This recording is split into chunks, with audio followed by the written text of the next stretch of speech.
حبیب خدا، سردار الانبیاء، خاتم النبیین، حضرت محمد مصطفیٰ صلی اللہ تعالی علیہ وسلم۔ برادران اسلام، حضرت عیسیٰ علیہ السلام کے بعد جب ہر طرف کفر و شرک اور جہالت پھیل گئی تو لوگ پھر بت پرستی میں مبتلا ہو گئے۔ آدمی آدمی کا دشمن ہو گیا۔ شراب، جوا، قتل، لوٹ مار، بدعملی ہر طرف پھیل گئی۔ شیطان کے ماننے والے دنیا میں پھیل گئے اور اللہ تعالیٰ کو بھول گئے۔ اللہ تعالیٰ کو پھر اپنی مخلوق پر رحم آیا۔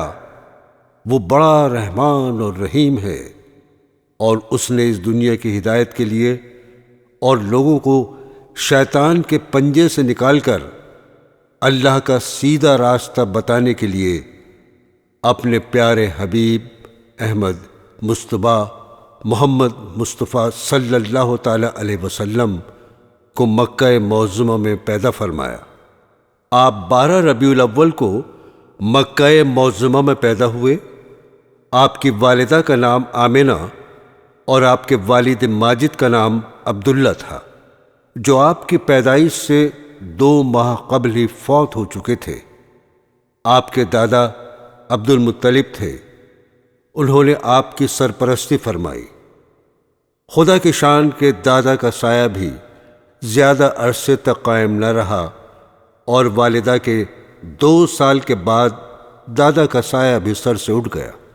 اس وقت حضور صلی اللہ تعالی علیہ وسلم 8 برس کے تھے۔ دادا کے انتقال کے بعد حضور صلی اللہ تعالی علیہ وسلم کے چچا ابو طالب نے اپنی سرپرستی میں لے لیا۔ چچا کو اپنے بھتیجے سے بے حد محبت تھی اور بیٹوں سے زیادہ چاہتے تھے۔ برادران اسلام، عرب کی حالت اس وقت بہت خراب تھی۔ حضور صلی اللہ تعالی علیہ وسلم نے انہی لوگوں کے درمیان رہ کر پرورش پائی، اور آپ کا اٹھنا بیٹھنا ملنا جلنا انہی لوگوں سے تھا، مگر آپ نے کسی کی گندی عادت نہیں قبول کی۔ آپ کے ہر کام میں صفائی ستھرائی پائی جاتی تھی۔ آپ کی دیانت، سچائی اور پاکیزگی کی شہرت ہوتی چلی گئی، اور لوگ آپ کو صادق اور امین کہہ کر پکارنے لگے۔ جب آپ 25 سال کے ہوئے تو آپ کی شادی حضرت خدیجہ رضی اللہ تعالی عنہا سے ہوئی، جو بیوہ تھی۔ حضور اکرم تجارت کا مال لے کر عرب کے مختلف ملکوں میں جاتے، وہاں بھی آپ کو امین اور صادق کہہ کر پکارا جاتا۔ مکہ معظمہ کے 3 میل کے فاصلے پر پہاڑ میں ایک غار تھا، جس کو غار حرا کہتے ہیں۔ حضور صلی اللہ تعالی علیہ وسلم کئی روز کا کھانا لے کر اس غار میں چلے جاتے، اور وہاں اکثر خدا کی عبادت اور سوچ بچار میں وقت گزارتے۔ رمضان المبارک کا مہینہ تھا، اور آپ کی عمر 40 برس کی ہو چکی تھی۔ آپ معمول کے مطابق غار حرا میں عبادت میں مشغول تھے۔ اچانک حضرت جبرائیل علیہ السلام تشریف لائے اور قرآن پاک کی یہ آیت سورہ علق پڑھ کر سنائی، جس کا ترجمہ ہے: پڑھ اپنے رب کے نام سے جس نے پیدا کیا، جس نے انسان کو جمے ہوئے خون سے بنایا۔ پڑھ، اور تیرا رب بڑا کریم ہے، جس نے قلم کے ذریعے علم سکھایا اور انسان کو وہ بتایا جو وہ نہیں جانتا تھا۔ غار حرا میں آپ صلی اللہ تعالی علیہ وسلم کو نبوت عطا کی گئی، اور حکم دیا گیا کہ اللہ کے بندوں کو اللہ کا سیدھا راستہ بتائیں۔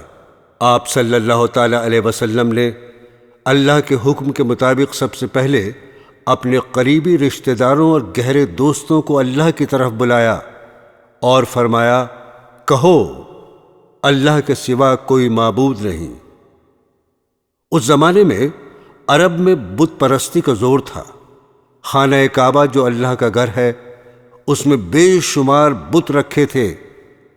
ان کی سمجھ میں یہ بات نہیں آئی، اور اس بات پر آپ سے لڑنے کو تیار ہو گئے۔ سب سے پہلے حضرت خدیجہ رضی اللہ تعالی عنہا، حضرت علی رضی اللہ تعالی عنہ، آپ کے چچا زاد بھائی حضرت زید بن حارث، آپ کے آزاد کیے ہوئے غلام، اور حضرت ابو بکر صدیق رضی اللہ تعالی عنہ جو حضور صلی اللہ تعالی علیہ وسلم کے گہرے دوست تھے، ایمان لائے اور اللہ کے دین کو پھیلانے لگے۔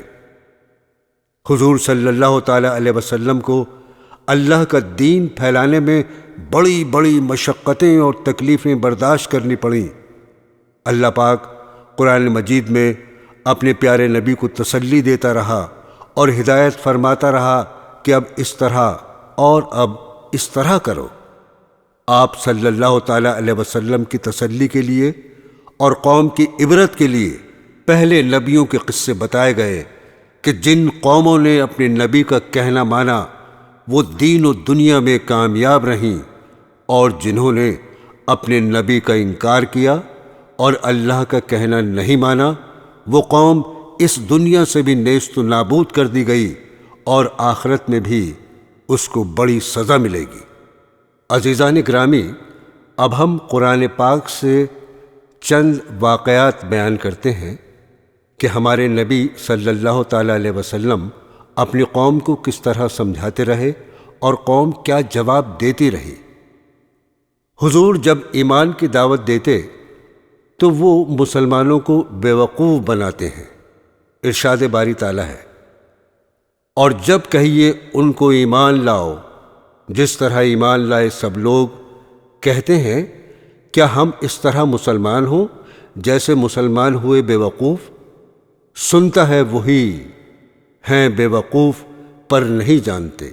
اور کافر کہتے ہیں یہ قرآن من گھڑت باتیں ہیں جو اس نے بنا لی ہیں اور لوگوں نے اس میں ان کی مدد کی ہے۔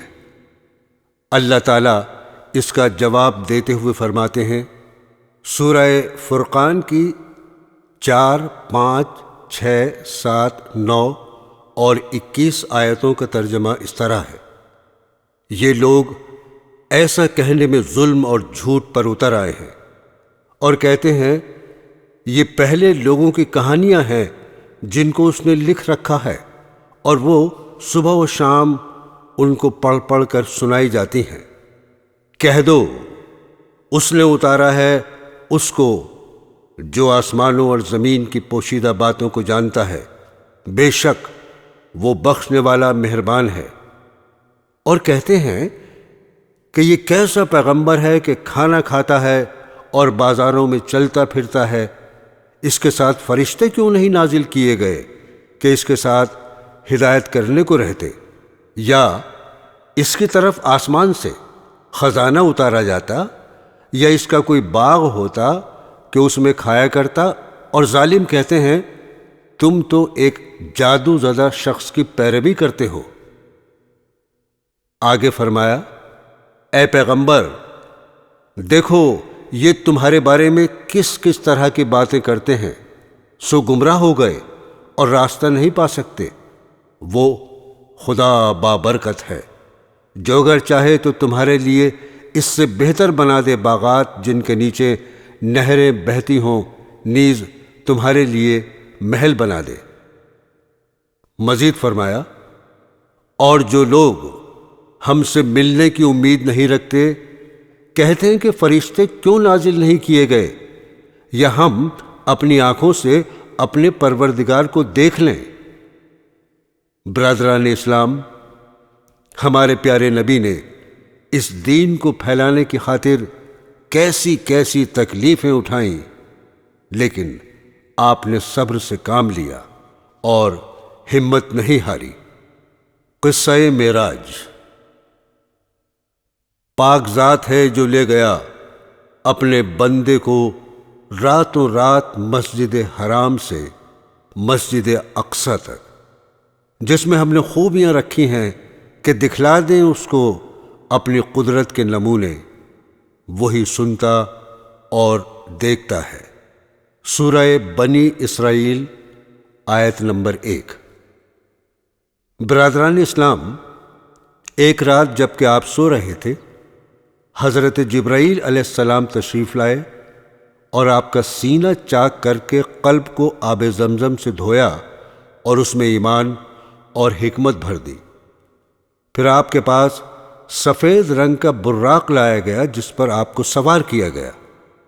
حضرت جبرائیل علیہ السلام نے اس کی رکاب پکڑی۔ راستے میں آپ کو بہت سے عجائبات دکھائے گئے۔ براق کا ایک قدم جہاں تک نگاہ جاتی تھی پڑتا تھا۔ آپ کو بیت المقدس پہنچایا گیا جہاں مسجد اقصی میں آپ امام بنے اور آپ کے پیچھے تمام انبیاء نے نماز پڑھی۔ پھر تمام انبیاء سے ملاقات کرائی گئی۔ اس کے بعد آسمان کا سفر شروع ہوا اور ایک کے بعد دوسرے آسمان پر تشریف لے گئے۔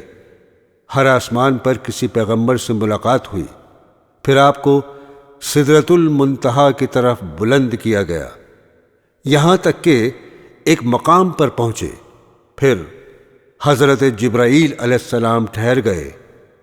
ہمارے پیارے نبی صلی اللہ تعالی علیہ وسلم نے فرمایا کہ ایسے مقام میں کوئی دوست اپنے دوست کو چھوڑتا ہے؟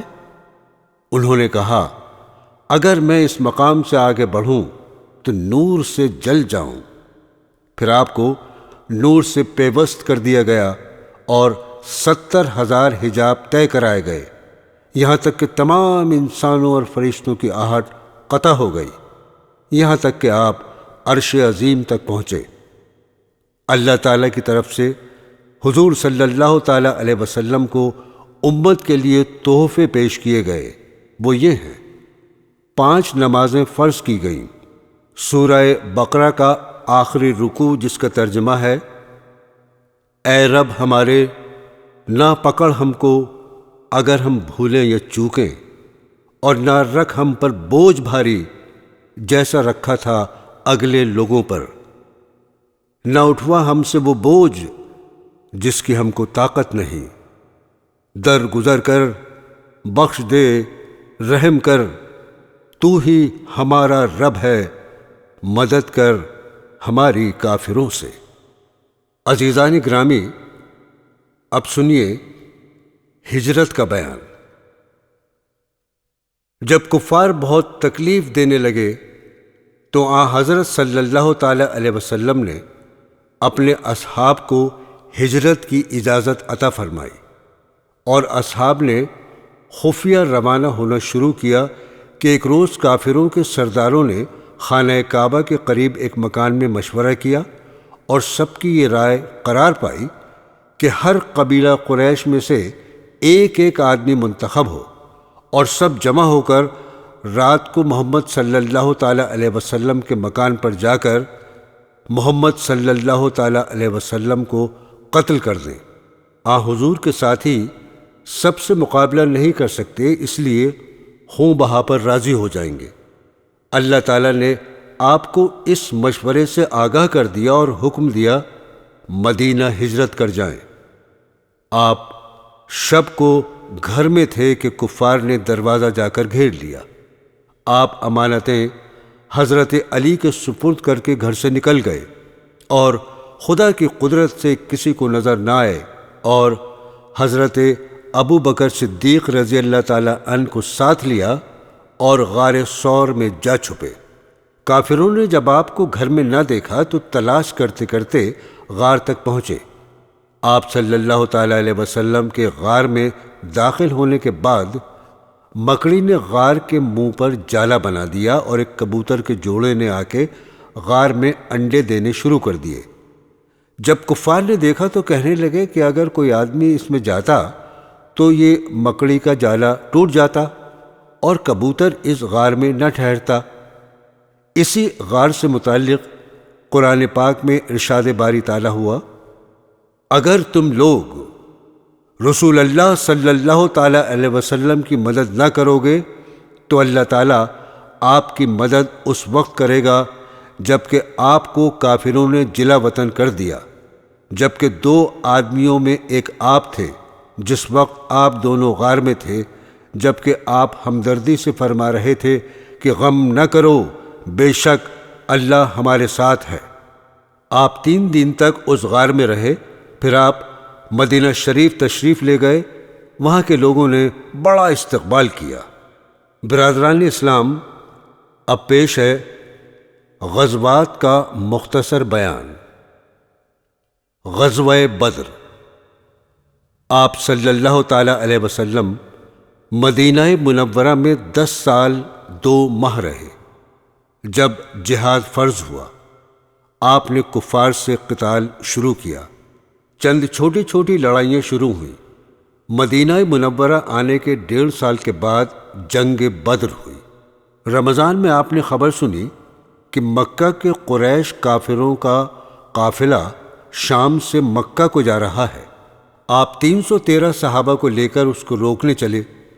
یہ خبر مکہ پہنچی۔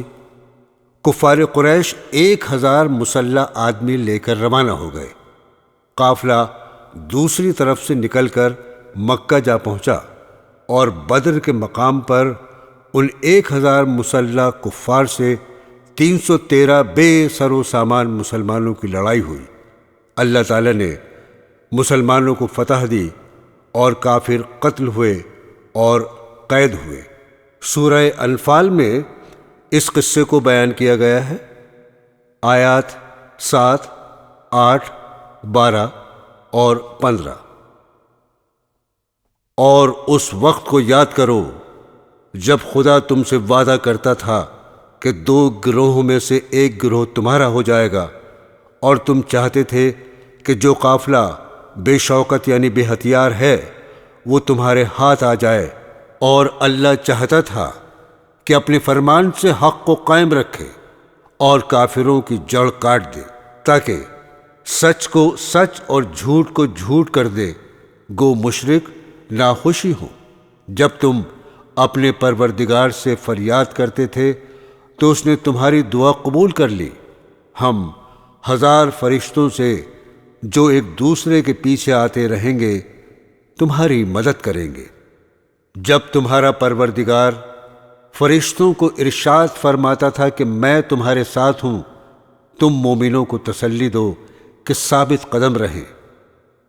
میں ابھی ابھی کافروں کے دل میں رعب داب ڈالے دیتا ہوں تو ان کے سر اڑا دو اور ان کا پور پور مار کر توڑ دو۔ یہ سزا اس لیے دی گئی کہ انہوں نے خدا اور اس کے رسول کی مخالفت کی۔ جو شخص خدا اور اس کے رسول کی مخالفت کرتا ہے تو خدا بھی سخت عذاب دینے والا ہے۔ یہ مزہ تو یہاں چکھو، اور کافروں کے لیے دوزخ کا عذاب بھی تیار ہے۔ برادران اسلام، آپ نے دیکھا کہ اللہ تعالیٰ مسلمانوں کی کس طرح مدد فرماتے ہیں، لیکن صرف اس وقت جب لڑائی صرف اللہ کے لیے لڑی جائے۔ اور تم نے یہ بھی سن لیا کہ جو شخص خدا اور اس کے رسول کی مخالفت کرتا ہے تو اللہ تعالیٰ اس کو سخت عذاب دیتے ہیں۔ اللہ تعالیٰ پھر مسلمانوں کو نصیحت کرتے ہوئے فرماتے ہیں، اے اہل ایمان، جب میدان جنگ میں کفار سے تمہارا مقابلہ ہو تو ان سے پیٹھ نہ پھیرنا، اور جو شخص امروز پیٹھ پھیرے گا سوائے اس کے کہ لڑائی کی کوئی حکمت ہو یا اپنی فوج میں جا ملنا چاہے، وہ مستثنیٰ ہے۔ باقی اور جو ایسا کرے گا وہ خدا کے غضب میں گرفتار ہو گیا، اور اس کا ٹھکانہ دوزخ ہے، اور وہ بہت بری جگہ ہے۔ غزوہ احد سن 3 ہجری۔ غزوہ بدر کے بعد کافروں سے چند چھوٹی چھوٹی لڑائیاں اور چھوٹی چھوٹی جھڑپیں ہوئیں۔ پھر جنگ بدر کے 1 سال بعد جنگ احد ہوئی۔ 1000 مسلمانوں کا لشکر روانہ ہوا، جبکہ کافروں کا لشکر 3000 تھا۔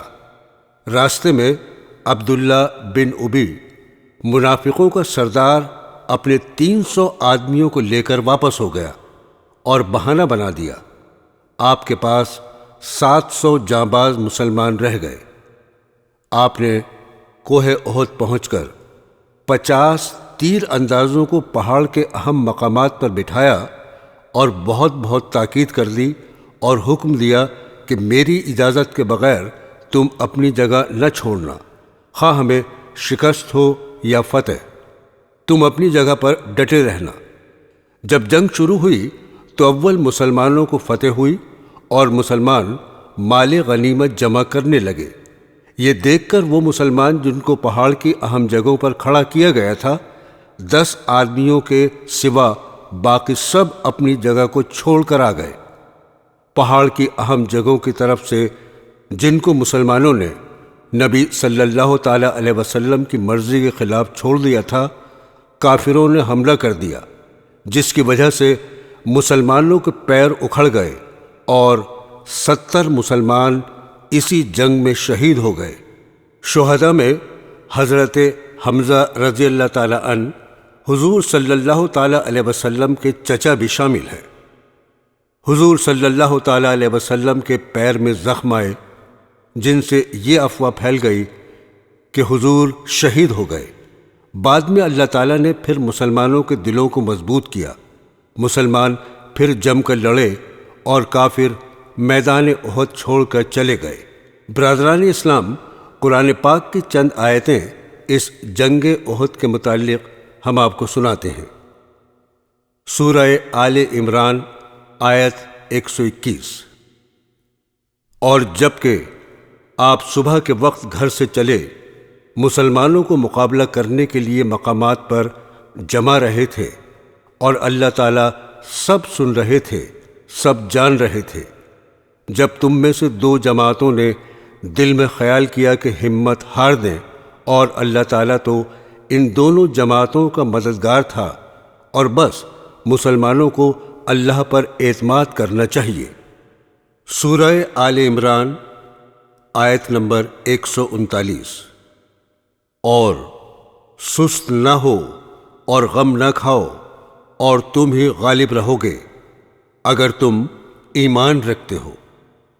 مسلمانوں کو تسلی دیتے ہوئے اللہ تعالیٰ فرماتے ہیں، سورہ آل عمران آیت 140، اگر تم کو زخم پہنچ جائے تو اس قوم کو بھی ایسا ہی زخم پہنچ چکا ہے۔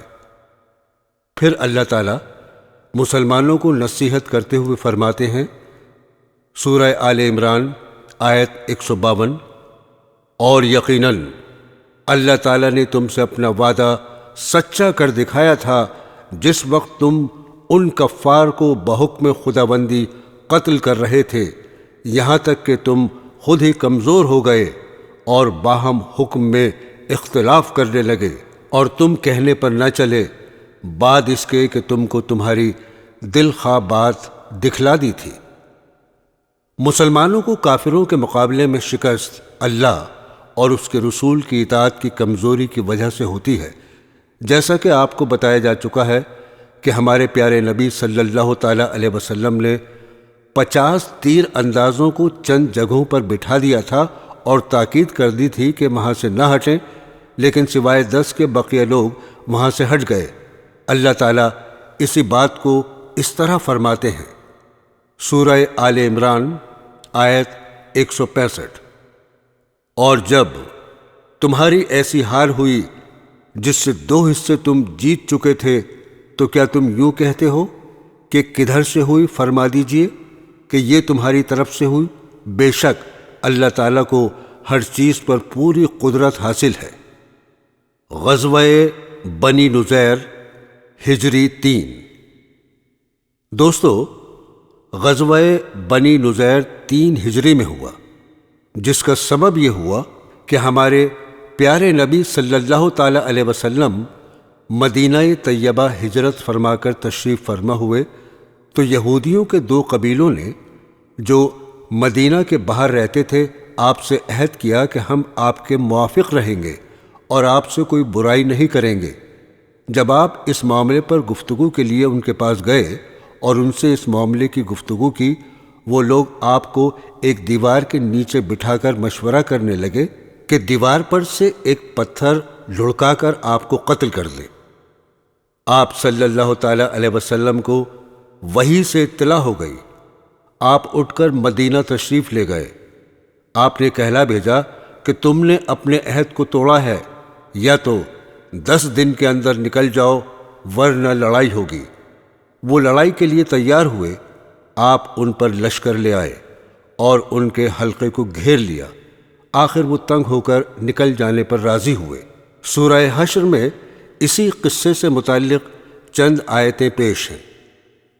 سورہ حشر آیت نمبر 1۔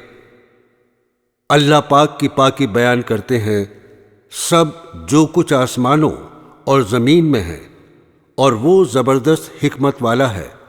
وہی ہے جس نے کفار اہل کتاب کو ان کے گھروں سے پہلی بار اکٹھا کر کے نکال دیا۔ تمہارا گمان بھی نہ تھا کہ وہ کبھی اپنے گھروں سے نکلیں گے، اور خود انہوں نے یہ گمان کر رکھا تھا کہ ان کے قلعے ان کو اللہ سے بچا لیں گے، سو ان پر اللہ کا عتاب ایسی جگہ سے پہنچا کہ ان کو خیال بھی نہ تھا، اور ان کے دلوں میں رعب ڈال دیا کہ اپنے گھروں کو خود اپنے ہاتھوں سے اور مسلمانوں کے ہاتھوں سے اجاڑ رہے تھے۔ سوائے عقل مندوں اس حالت کو دیکھ کر عبرت حاصل کرو۔ آگے چل کر اللہ تعالیٰ فرماتے ہیں سورہ حشر آیت نمبر 4، یہ اس سبب سے ہے کہ ان لوگوں نے اللہ اور اس کے رسول کی مخالفت کی ہے، اور جو شخص اللہ کی مخالفت کرتا ہے تو اللہ تعالیٰ اس کو سخت سزا دینے والا ہے۔ غزوہ بنی بدر ثانی سن 4 ہجری۔ برادران اسلام، جنگ احد سے واپس جاتے ہوئے کافر کہہ گئے تھے کہ سال آئندہ بدر پر پھر لڑائی ہوگی۔ جب وہ زمانہ قریب ہوا تو کافروں کو بدر تک جانے کی ہمت نہ ہوئی۔ انہوں نے یہ سوچا کہ ایسی تجویز کرنی چاہیے کہ ہمارے پیارے نبی صلی اللہ تعالیٰ علیہ وسلم بھی بدر نہ جائیں تاکہ ہم کو شرمندگی نہ ہو۔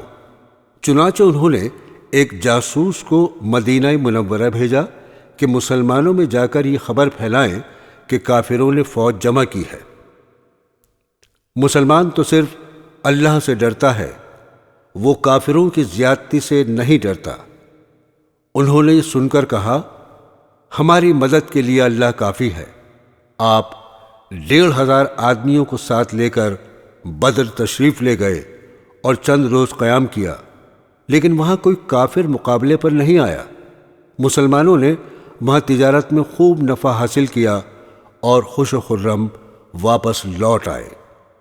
غزوہ احزاب 5 ہجری۔ حضور صلی اللہ تعالی علیہ وسلم نے سنا کہ دمشق کے قریب کچھ کفار جمع ہو کر مدینہ منورہ پر چڑھنا چاہتے ہیں۔ آپ 1000 آدمیوں کو لے کر روانہ ہوئے۔ وہ خبر سن کر بھاگ گئے۔ آپ چند روز وہاں رہ کر مدینہ منورہ تشریف لے آئے۔ غزوہ احزاب کو غزوہ خندق بھی کہتے ہیں۔ سورہ احزاب میں اسی کا ذکر ہے۔ دراصل یہ لڑائی اس وجہ سے ہوئی کہ یہودیوں کے 2 قبیلوں کو جنہوں نے معاہدے کی خلاف ورزی کی تھی ان کو ان کے قلعوں سے نکال دیا گیا تھا۔ چنانچہ انہی میں کا ایک آدمی اپنے ساتھیوں کو ساتھ لے کر مکہ پہنچا اور کافروں کو لڑائی کے لیے آمادہ کیا، اور اس کے لیے بہت کوشش کی، یہاں تک کہ 10,000 کافروں کی فوج مدینہ منورہ حملہ کرنے کے لیے چلی۔ ہمارے پیارے رسول صلی اللہ تعالیٰ علیہ وسلم نے مسلمانوں سے مشورہ کر کے مدینے کے پاس خندق کھودنے کا حکم دیا اور وہاں اپنا لشکر قائم کیا۔ کفار آئے اور خوب تیر اندازی کرتے رہے۔ مسلمانوں کی طرف سے بھی اس کا جواب دیا جا رہا تھا۔ حضور صلی اللہ تعالیٰ علیہ وسلم نے کافروں میں تفرقہ ڈلوانے کی تجویز کی اور اللہ پاک نے اس میں کامیابی عطا فرمائی۔ کافروں کے اندر آپس میں تفرقہ پیدا ہو گیا اور آپس میں اچھا خاصا بگاڑ پیدا ہو گیا۔ اسی دوران اللہ تعالیٰ نے مسلمانوں کی مدد فرمائی، اور وہ اس طرح کہ ایک زوردار ہوا بھیجی جس سے کافروں کے خیمے اکھڑ گئے اور گھوڑے بھاگنے لگے۔ چنانچہ اسی رات کو کافروں کا لشکر واپس چلا گیا۔ اب اس جنگ سے متعلق قرآن پاک کی چند آیتیں سنیے۔ سورہ احزاب آیت نمبر 8۔ اے ایمان والو، اللہ کا انعام اپنے اوپر یاد کرو جب تم پر بہت سے لشکر چڑھ آئے، پھر ہم نے ان پر ایک آندھی بھیجی اور ایسی فوج بھیجی جو تم کو دکھائی نہ دیتی تھی، اور اللہ تعالیٰ تمہارے اعمال کو دیکھتے تھے۔ جب وہ لوگ تم پر آ چڑھے تھے، اوپر کی طرف سے اور نیچے کی طرف سے بھی، اور جبکہ آنکھیں کھلی کی کھلی رہ گئی تھیں اور کلیجے منہ کو آنے لگتے تھے، اور تم لوگ اللہ کے ساتھ طرح طرح کے گمان کر رہے تھے، اس موقع پر مسلمانوں کا امتحان لیا گیا اور سخت زلزلے ڈالے گئے۔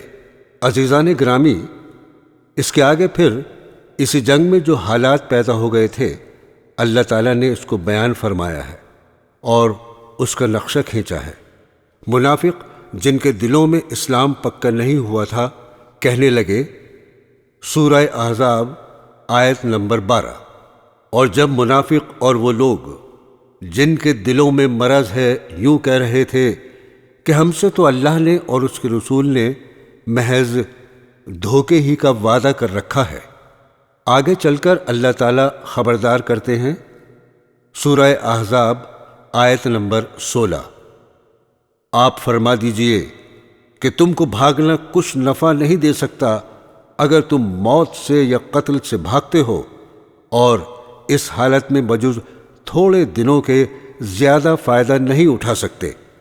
سورہ احزاب آیت نمبر 17، یہ بھی فرما دیجئے کہ وہ کون ہے جو تم کو خدا سے بچا سکے اگر وہ تمہارے ساتھ برائی کرنا چاہے، یا وہ کون ہے جو خدا کے فضل سے تم کو روک سکے اگر وہ تم پر فضل کرنا چاہے، اور خدا کے سوا نہ کوئی اپنا حمایتی پائیں گے نہ مددگار۔ آگے چل کر اللہ تعالیٰ فرماتے ہیں، سورہ احزاب آیت نمبر 25، اور اللہ تعالیٰ نے کافروں کو لوٹا دیا غصے میں بھرا ہوا کہ ان کی کچھ بھی مراد پوری نہ ہوئی، اور جنگ میں اللہ تعالیٰ مسلمانوں کے لیے آپ ہی کافی ہو گیا، اور اللہ تعالیٰ بڑی قوت والا، بڑا زبردست ہے۔ قصہ حدیبیہ سن 6 ہجری۔ حضور صلی اللہ تعالیٰ علیہ وسلم کو مدینہ منورہ میں رہتے ہوئے 6 سال ہوئے تھے کہ آپ نے خواب میں دیکھا کہ آپ مکہ تشریف لے گئے اور آپ نے عمرہ ادا کیا۔ چنانچہ آپ نے صحابہ کے ساتھ مکہ معظمہ جا کر عمرہ کرنے کی تیاری شروع کر دی۔ مکہ کے کافروں نے کہا کہ ہم مکہ میں آپ کو ہرگز نہ آنے دیں گے۔ غرض کافروں سے گفتگو کے بعد چند باتوں پر صلح ہوئی۔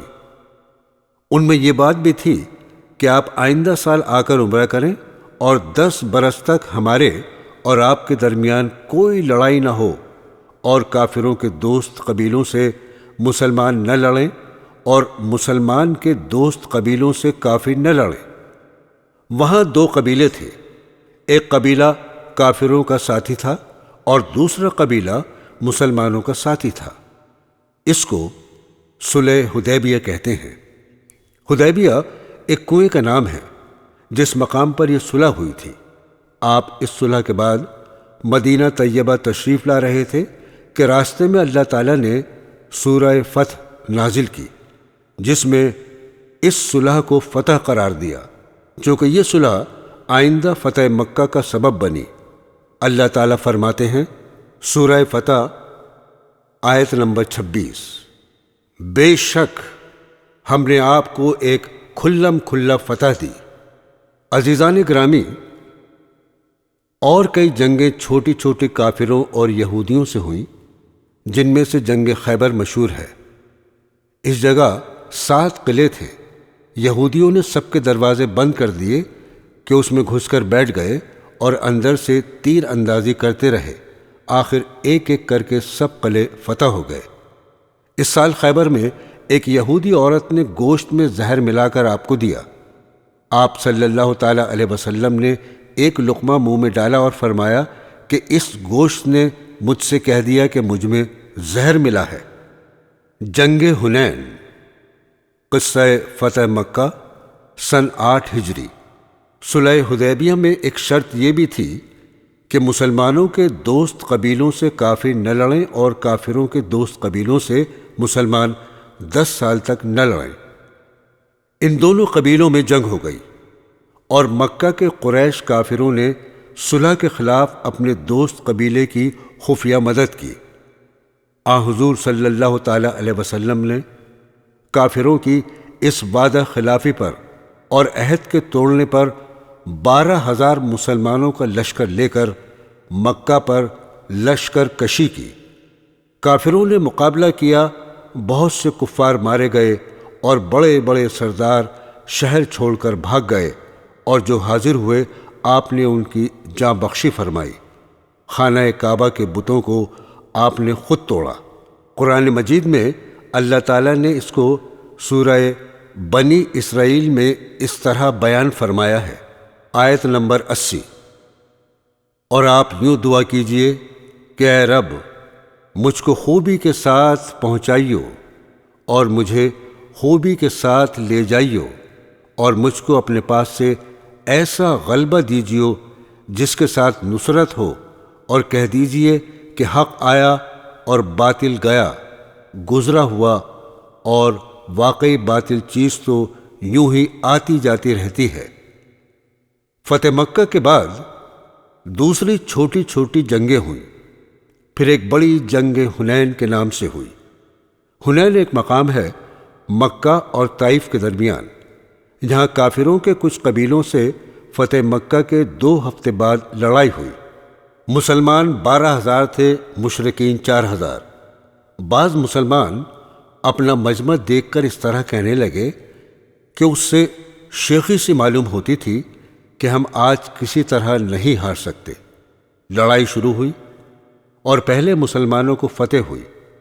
بعض مسلمان مال غنیمت کو جمع کرنے لگے۔ اس وقت کافی ٹوٹ پڑے، وہ بڑے تیر انداز تھے، مسلمانوں پر تیر برسانے شروع کر دیے۔ اس گھبراہٹ میں مسلمانوں کے پاؤں اکھڑ گئے۔ صرف حضور صلی اللہ تعالی علیہ وسلم میں چند صحابہ کے میدان میں رہ گئے۔ آپ صلی اللہ تعالی علیہ وسلم نے حضرت عباس رضی اللہ تعالی عنہ سے مسلمانوں کو آواز دلوائی، پھر سب لوٹ کر دوبارہ جمع ہوئے اور کافروں سے مقابلہ کیا۔ آسمانوں سے فرشتوں کی مدد آئی، کافر بھاگے اور بہت سے قتل ہوئے، پھر ان میں سے بہت سے آپ صلی اللہ تعالی علیہ وسلم کی خدمت میں آ کر مسلمان ہو گئے۔ سورہ توبہ میں اللہ تعالیٰ نے اس کو اس طرح بیان کیا ہے، آیت نمبر 25۔ خدا تعالیٰ نے تم کو بہت موقعوں پر غلبہ دیا جب تم کو اپنے مجمع کو کثرت سے غرہ ہو گیا تھا، اور حنین کے دن بھی پھر وہ کثرت تمہارے لیے بھی کارآمد نہ ہوئی، اور تم پر زمین باوجود اپنی فراخی کے تنگی کرنے لگی، پھر تم پیٹھ پھیر کر بھاگ کھڑے ہوئے۔ پھر اللہ تعالیٰ نے اپنے رسول پر اور دوسرے مسلمانوں پر تسلی نازل فرمائی اور ایسے لشکر نازل فرمائے جن کو تم نے نہیں دیکھا، اور کافروں کو سزا دی، اور یہ کافروں کی سزا ہے۔ برادران اسلام، آپ نے دیکھا کہ اللہ تعالیٰ نے مسلمانوں کو کس طرح سبق دیا کہ اپنی زیادتی پر فخر نہ کرنا چاہیے، اور ہمیشہ سوچنا چاہیے کہ فتح صرف اللہ کی مدد سے ہوگی، کم ہو تب بھی اور زیادہ ہو تب بھی۔ اسی لیے صرف اللہ پر بھروسہ رکھنا چاہیے۔ یہ سبق اس لیے بھی دیا ہوگا کہ آئندہ بھی مسلمان اس بات کو یاد رکھیں۔ جنگ تبوک سن 9 ہجری۔ دوستو، تبوک ایک مقام ہے ملک شام میں۔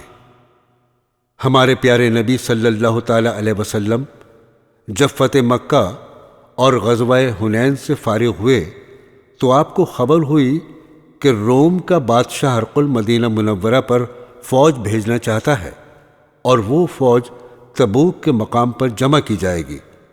قبل اس کے کہ وہ حملہ کرے، آپ نے خود ہی مقابلہ کرنے کے لیے سفر کا ارادہ کیا اور مسلمانوں میں اس کا اعلان کر دیا۔ چونکہ یہ زمانہ بہت گرمی کا تھا اور مسلمانوں کے پاس سامان بہت کم تھا، سفر دور دراز کا تھا، اس لیے اس غزوہ میں جانا بڑی ہمت کا کام تھا۔ اللہ تعالیٰ نے اس جہاد میں شرکت کے لیے مسلمانوں کو سورہ توبہ میں اس طرح ترغیب دلائی۔ آیت نمبر 38۔ اے ایمان والو، تم لوگوں کو کیا ہوا جب تم سے کہا جاتا ہے کہ اللہ کی راہ میں جہاد کے لیے نکلو تو زمین کو لگے جاتے ہو؟ کیا تم نے آخرت کے عوض دنیاوی زندگی پر قناعت کر لی؟ سو دنیا کی زندگی کا سامان آخرت کے مقابلے میں بہت تھوڑا ہے۔ یہ ترغیب دلانے کے لیے اللہ تعالیٰ نے اور بھی کئی آیات اس کے آگے بیان فرمائی ہیں۔ سورہ توبہ آیت نمبر 41۔ نکل پڑو، خواہ تھوڑے سامان سے خواہ زیادہ سامان سے، اور اللہ کی راہ میں اپنے مال اور جان سے جہاد کرو، یہ تمہارے لیے بہتر ہے اگر تم یقین رکھتے ہو تو دیر مت کرو۔ عزیزان گرامی، جو لوگ منافق تھے اور سچے مسلمان نہ ہوئے تھے، وہ اتنی دور جہاد میں جانے سے بہانے کرنے لگے اور رخصت مانگنے لگے تو اللہ تعالیٰ نے ان کی پول کھول دی۔ سورہ توبہ آیت نمبر 42۔ اگر کچھ ہاتھ مال ملنے والا ہوتا اور سفر بھی معمولی ہوتا تو یہ منافق ضرور آپ صلی اللہ تعالیٰ علیہ وسلم کے ساتھ ہو لیتے، لیکن ان کو تو مسافت ہی دور دراز معلوم ہونے لگی اور ابھی خدا کی قسمیں کھا جائیں گے، اگر ہمارے بس کی بات ہوتی تو تمہارے ساتھ چلتے۔ یہ لوگ جھوٹ بول کر اپنے آپ کو تباہ کر رہے ہیں اور اللہ جانتا ہے کہ یہ لوگ یقیناً جھوٹے ہیں۔ برادران اسلام، مسلمانوں کا 30,000 لشکر اس سخت گرمی اور کم سامانی کے باعث بھی جہاد پر دور دراز روانہ ہو گیا، کیونکہ ان کے پیارے نبی صلی اللہ تعالیٰ علیہ وسلم کا حکم تھا، لیکن بعض منافق لوگ نہ گئے اور بہانہ بنا کر رہ گئے۔ اللہ تعالیٰ نے اس سورہ توبہ میں ان کی سخت مذمت کی ہے۔ فرماتے ہیں، سورہ توبہ آیت نمبر 81۔ یہ پیچھے رہ جانے والے خوش ہو گئے۔ رسول اللہ صلی اللہ تعالیٰ علیہ وسلم کے جانے کے بعد اپنے بیٹھے رہنے پر اور ناگوار ہوا جہاد کرنا اللہ کی راہ میں اپنے مالوں اور جانوں کے ساتھ، اور دوسروں کو کہنے لگے کہ تم لوگ گرمی میں مت نکلو۔ آپ کہہ دیجئے کہ جہنم کی آگ اس سے بھی زیادہ گرم ہے، کیا خوب ہوتا اگر وہ سمجھتے۔ سورہ توبہ آیت نمبر 82۔ سو تھوڑے دن ہنس لیں اور بہت دنوں آخرت میں روتے رہیں ان کاموں کے بدلے میں جو کچھ کیا کرتے تھے۔ عزیزان گرامی، مسلمانوں کا لشکر تبوک میں ٹھہرا اور شاہ روم کے لشکر کا انتظار کرتا رہا، لیکن شاہ روم نے ڈر کی وجہ سے اپنا لشکر نہ بھیجا اور 2 ماہ کے قیام کے بعد آپ مدینہ منورہ تشریف لے آئے۔ حجۃ الوداع سن 10 ہجری۔ عزیزان گرامی، ہجرت کے 10ویں سال آن حضرت صلی اللہ تعالیٰ علیہ وسلم حج کو تشریف لے گئے۔ آپ کے حج کی خبر سن کر مسلمان جمع ہونے شروع ہو گئے اور 1 لاکھ سے زیادہ آدمی جمع ہو گئے۔ آپ صلی اللہ تعالیٰ علیہ وسلم نے خطبے میں ایسی باتیں بیان فرمائیں جیسے کوئی وداع کہتا ہے۔ اسی واسطے سے اس حج کو حجۃ الوداع کہتے ہیں۔ اس خطبے میں آپ صلی اللہ تعالیٰ علیہ وسلم نے بہت سے اہم امور کے بارے میں ہدایات دی۔ چند پیش خدمت ہیں۔ سن رکھو، جاہلیت کے تمام دستور میرے دونوں پاؤں کے نیچے ہیں۔ عربی کو اجمی پر اور اجمی کو عربی پر کوئی فضیلت نہیں۔ تم سب آدم کی اولاد ہو اور آدم مٹی سے پیدا ہوئے تھے۔ مسلمان آپس میں بھائی بھائی ہیں۔ تمہارے غلام تمہارے غلام جو خود کھاؤ وہی ان کو کھلاؤ، جو خود پہنو وہی ان کو پہناؤ۔ جاہلیت کے تمام خون باطل کر دیے گئے ہیں، اب کسی کو کسی سے پرانے خون کا بدلہ لینے کا حق نہیں ہے۔ جاہلیت کے تمام سود بھی باطل کر دیے گئے ہیں، اب کسی کو کسی سے سود کا مطالبہ کرنے کا حق نہیں۔ اور سب سے پہلے میں اپنے خاندان کا سود، عباس بن عبد المطلب کا سود باطل کرتا ہوں۔ عورتوں کے معاملے میں خدا سے ڈرو، تمہارا عورتوں پر اور عورتوں کا تم پر حق ہے۔ تمہارا خون اور تمہارا مال قیامت تک کے لیے ایک دوسرے پر حرام ہے، اور اسی طرح جس طرح یہ دن، یہ مہینہ اور یہ شہر حرام ہے۔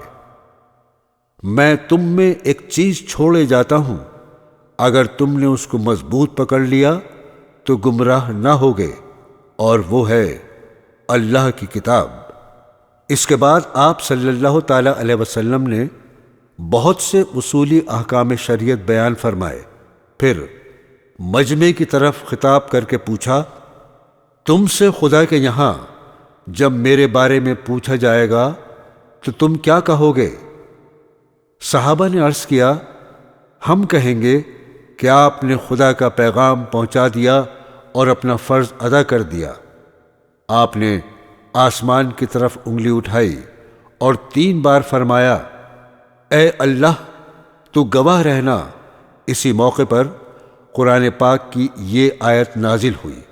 ترجمہ: آج میں نے تمہارے لیے دین کو مکمل کر دیا اور اپنی نعمت تمام کر دی، اور تمہارے لیے اسلام کو بحیثیت دین کے پسند کیا۔ اس حج کے موقع پر حضرت صلی اللہ تعالی علیہ وسلم نے حج کے تمام طریقے خود برت کر دکھا دیے کہ حج کس طرح کرنا چاہیے۔ اس موقع پر آپ نے یہ بھی فرمایا کہ مجھ سے حج کے مسائل سیکھ لو، میں نہیں جانتا، شاید اس کے بعد مجھے دوسرے حج کی نوبت نہ آئے۔ اس موقع پر آپ نے تمام مسلمانوں سے یہ بھی فرمایا، جو لوگ اس وقت موجود ہیں وہ یہ سب باتیں ان تک پہنچا دیں جو موجود نہیں ہیں۔ سورہ مائدہ کی آیت نمبر 3 کے نازل ہونے کے بعد تقریباً 3 ماہ حضور اکرم صلی اللہ تعالی علیہ وسلم حیات رہے، اور ربیع الاول سن 11 ہجری میں آپ اس جہان فانی سے رخصت ہو گئے۔ عزیزان گرامی، اب پیش ہیں چند اچھی باتیں۔ اسلام نام ہے، زندگی میں ہر جگہ چلتے پھرتے، سوتے جاگتے، کھاتے پیتے، لین دین کرتے ہم ہر وقت خیال رکھیں کہ اس میں اللہ تعالیٰ کا کیا حکم ہے، اور حضور اکرم صلی اللہ تعالی علیہ وسلم نے اس کو کس طرح کیا۔ قرآن پاک میں اسلام کے مطابق زندگی گزارنے کے لیے اللہ تعالیٰ کے بہت سے احکام آئے ہیں۔ سورہ بنی اسرائیل آیت نمبر 34، اور اپنا وعدہ پورا کیا کرو، بلا شبہ وعدے کے متعلق تم سے پوچھ ہوگی۔ سورہ متفففین آیت نمبر 1، اور جب ناپ تول کرو تو پورا کرو، اور صحیح ترازو سے تول کر دیا کرو۔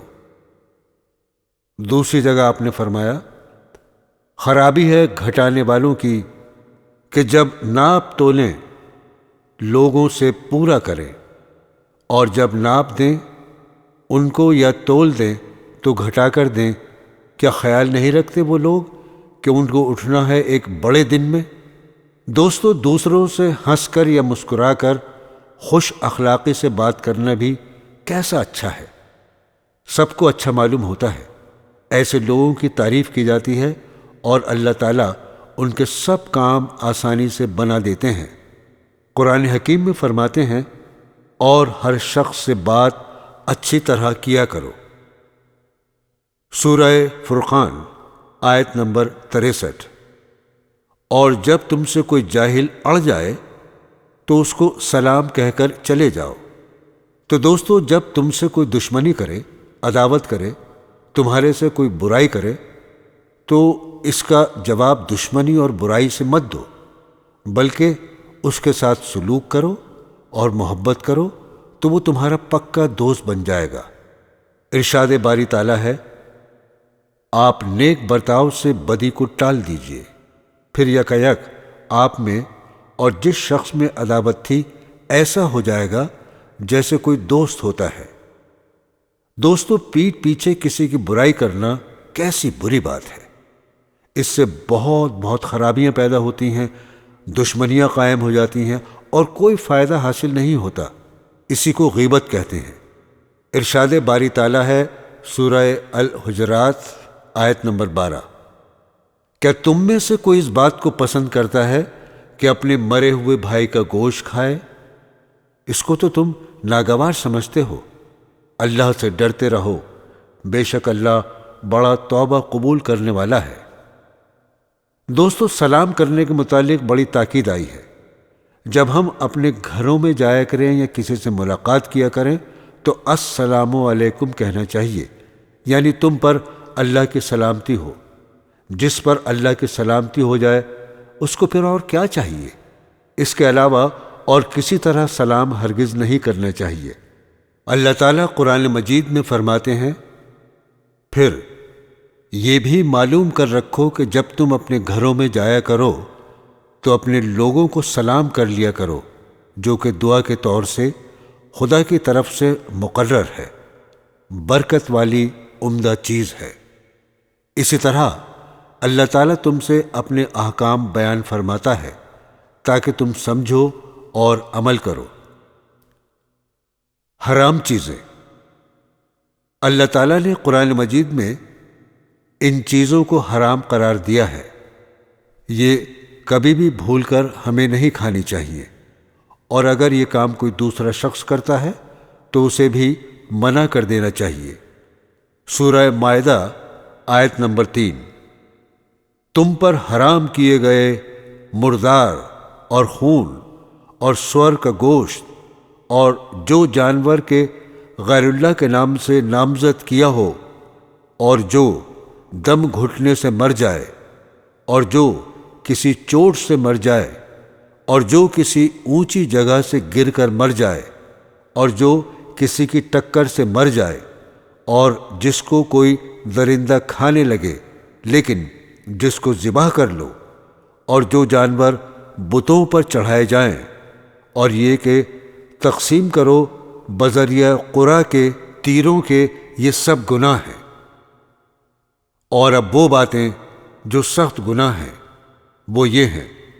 سورہ بنی اسرائیل آیت نمبر 31، اور اپنی اولاد کو ناداری کے اندیشے سے قتل مت کرو، ہم ان کو بھی رزق دیتے ہیں اور تم کو بھی، بلا شبہ ان کا قتل کرنا بڑا بھاری گناہ ہے، اور زنا کے پاس مت پھٹکو، بلا شبہ وہ بڑی بے حیائی کی بات ہے اور برا رستہ ہے۔ اور جس شخص کے قتل کو اللہ تعالیٰ نے حرام قرار دیا ہے اس کو قتل مت کرو، البتہ حق کے ساتھ، اور جو شخص ناحق قتل کیا جائے تو ہم نے اس کے وارث کو اختیار دیا ہے تو اس کے قتل کے بارے میں اسے حد سے تجاوز نہیں کرنا چاہیے۔ وہ شخص طرفداری کے قابل ہے، اور یتیم کے مال کے قریب مت جاؤ۔ سورہ مائدہ آیت نمبر 90، اے ایمان والو، یقیناً شراب اور جوا، بت اور قرا کے تیر، یہ سب گندے اور شیطانی کام ہیں، تم ان سے بچتے رہو تاکہ نجات پاؤ۔ اللہ کے ساتھ کسی کو شریک نہ کرو۔ سورہ نساء میں اللہ تعالیٰ فرماتے ہیں آیت نمبر 48، تحقیق اللہ نہیں بخشتا ہے یہ کہ اس کے ساتھ کسی کو شریک ٹھہرائے، اور بخشتا ہے اس کے علاوہ جس کو چاہے، اور جس نے شریک ٹھہرایا اللہ کا اس نے بڑا طوفان باندھا ہے۔ سورہ عنکبوت آیت نمبر 8۔ اور ہم نے انسان کو اپنے ماں باپ کے ساتھ اچھی طرح رہنے کی وصیت کی ہے، اور اگر وہ تجھ سے روا کریں کہ تو شرک پکڑ میرا، تو ان کا کہنا نہ مان۔ سورہ لقمان آیت نمبر 13۔ اور جب کہا لقمان نے اپنے بیٹے کو کہ جب اس کو سمجھانے لگا، اے بیٹے شریک نہ ٹھہرائیو اللہ کا، بے شک شریک بنانا بڑی بے انصافی ہے۔ سورہ الزمر آیت نمبر 65۔ اگر تم نے شریک مانا اکارت جائیں گے تیرے عمل، اور تو ہو جائے گا خسار والوں میں سے۔